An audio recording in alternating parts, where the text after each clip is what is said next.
de Nariño. En Mañanas Blue, Patos al Agua.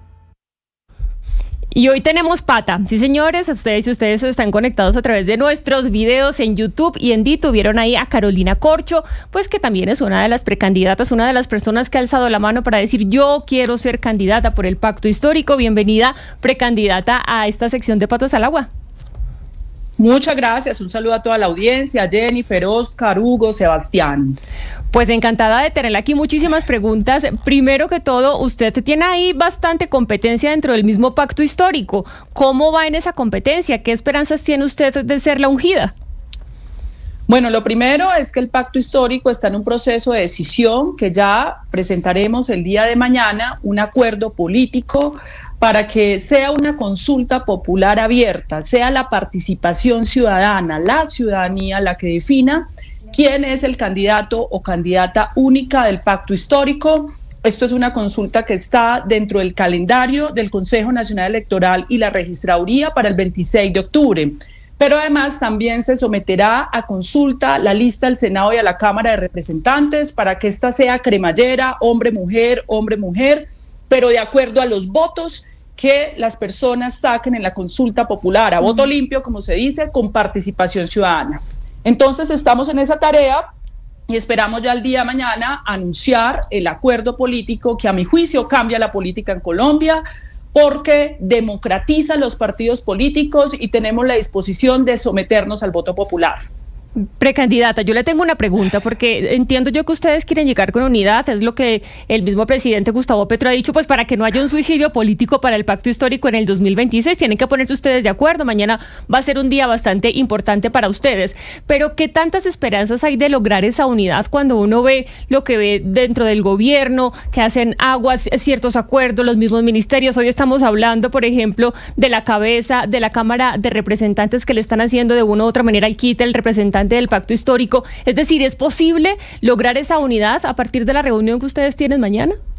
Claro, la unidad va a ser posible porque las definiciones no se van a hacer por acuerdos, por consensos o lo que se denomina el bolígrafo, sino que la unidad lo va a hacer la ciudadanía colombiana, quien defina en las urnas el orden de la lista y quién es la candidata. La garantía de la unidad es la participación ciudadana y yo creo que ese mecanismo, que debería ser el mecanismo que tendrían que tener todos los partidos políticos, de hecho lo que estamos haciendo con la consulta popular del Pacto Histórico es anticipar la reforma política que se debería hacer en Colombia para que los partidos políticos no sean empresas electorales de conciliábulos que toman sus decisiones a puerta cerrada por clanes o por caciques, etcétera, sino que sea el pueblo colombiano quien defina los procesos unitarios de los partidos políticos. Entonces yo tengo la certeza que bajo ese mecanismo se garantiza la unidad del Pacto Histórico. Precandidata Corcho, en este mecanismo que ustedes están buscando de, bueno, en octubre el candidato del Pacto Histórico y después, pues eso que algunos llaman el Frente Amplio o como le puedan llamar, ¿usted cómo se sentiría más cómoda? Que al final la herencia política de Gustavo Petro esté en los más afines, en los que los llevan acompañando muchos años, o le da igual también que pueda ser otra persona que estrictamente no es calificada como petrista, pero se adhiere a ese Frente Amplio? Es decir, ¿usted cómo se siente ahí? ¿Le parece cómoda esta dinámica? ¿Qué piensa al respecto? Bueno, lo primero es que aquí hay un acuerdo programático y el acuerdo programático es la continuidad del programa de gobierno y las reformas que yo creo que son fundamentales para este país. Este país tiene que hacer una reforma agraria que lleva aplazando hace más de un siglo, hay que hacer la reforma en la salud, hay que implementar la reforma laboral y pensional. Bajo ese acuerdo programático es que se da la competencia electoral inicialmente en esta consulta del Pacto Histórico y luego ese candidato o candidata, que yo espero que sea candidata porque es el momento de las mujeres también, para que haya una mujer que dirija los destinos de este país, va y compite en marzo con el resto de la coalición del presidente de la República y quien gane bajo ese acuerdo programático pues será el candidato a primera vuelta. Sí, usted habla de los proyectos que tiene pues ahora el presidente Gustavo Petro y uno de ellos es el de la paz total. Yo quiero preguntarle cuál sería su posición frente a este proyecto pues que no ha dado los resultados esperados desde que se comenzó a ejecutar. Yo creo que la paz total hay que replantearla, yo creo que es una política pública audaz, porque efectivamente si tú desmovilizas o haces negociación con un grupo armado de la ley, al margen de la ley, pero no hay una presencia del Estado, no hay una política integral y no hay un proceso de diálogo o negociación con otros grupos, pues esos grupos ocupan esos lugares de la delincuencia. Ya se va a dar un avance en ese proceso de paz total, dado que el gobierno ha anunciado la presentación del proyecto de ley de marco jurídico de la paz total, que era la parte que le había quedado faltando a la ley de paz total, dado que la Corte Constitucional declaró inexequible el artículo en el cual le entregaba al presidente facultades extraordinarias para que él generara un marco jurídico para dialogar y hacer una negociación de sometimiento a la justicia con las bandas ligadas al narcotráfico que no tienen reconocimiento político dentro de la ley y la jurisprudencia de las altas cortes. Estamos hablando del Clan del Golfo, estamos hablando de estos combos que operan en la ciudad del Valle de Aburrá, en Buenaventura, en Barranquilla, en Quibdó, que no han sido derrotados ni militar ni estratégicamente. Entonces hay una propuesta de marco jurídico que tendrá que definir el Congreso, que haya rebaja de penas a cambio de ¿qué?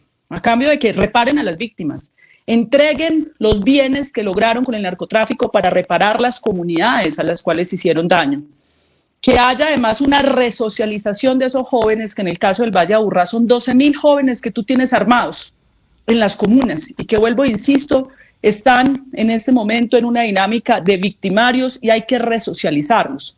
Entonces me parece que ya hay un avance importante con este debate que va a iniciar en el Congreso de la República y desde luego que cuando llegue el próximo gobierno lo primero que tendríamos que hacer es hacer un tablero de control para evaluar en qué va cada una de las negociaciones grupo por grupo y evaluar qué se continúa, qué no se continúa, bajo unas líneas rojas muy claras. Tú no puedes estar en una mesa de negociación sin poner claro que no podemos aceptar el secuestro o el reclutamiento de menores. Hay unos mínimos que tienen que cumplir los grupos que están en proceso de negociación para poder que se acepten esas negociaciones en un gobierno.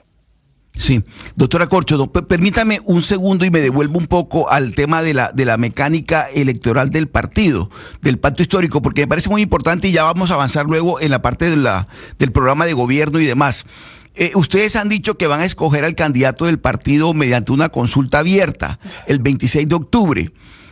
¿Por qué se llega a la consulta abierta como mecanismo para escoger al candidato, sabiendo los riesgos que implica la consulta abierta para el pacto histórico?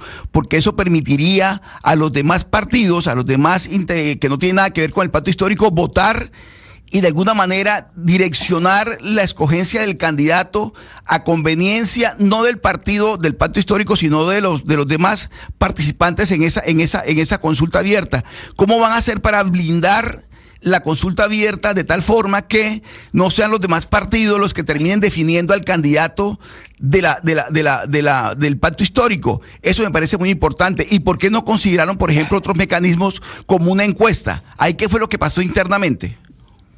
Bueno, lo primero es que el pacto histórico va más allá de los afiliados a los partidos políticos que componen la coalición del pacto histórico. Recordemos que el presidente Gustavo Petro sacó más de 11 millones de votos en las pasadas elecciones, sacó 8 millones de votos y eso va mucho más allá de las afiliaciones a los partidos políticos del pacto, dado que en Colombia no hay una tradición de afiliación a los partidos políticos.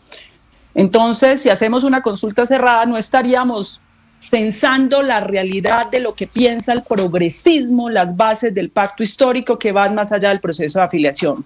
Lo segundo es que eso ha sido la tradición de la izquierda democrática en Colombia. Recordemos que Gustavo Petro enfrentó en una consulta abierta a Carlos Gaviria, Antonio Navarro previamente con Carlos Gaviria, posteriormente Gustavo Petro también se sometió a la misma figura con Carlos Caicedo, Gustavo Petro, luego Gustavo Petro, Francia Márquez, es decir, esto no es nada nuevo respecto a lo que históricamente ha hecho el progresismo en Colombia para poder definir cuáles son sus candidatos. Entonces estamos en una línea histórica que ya hemos recorrido. Ana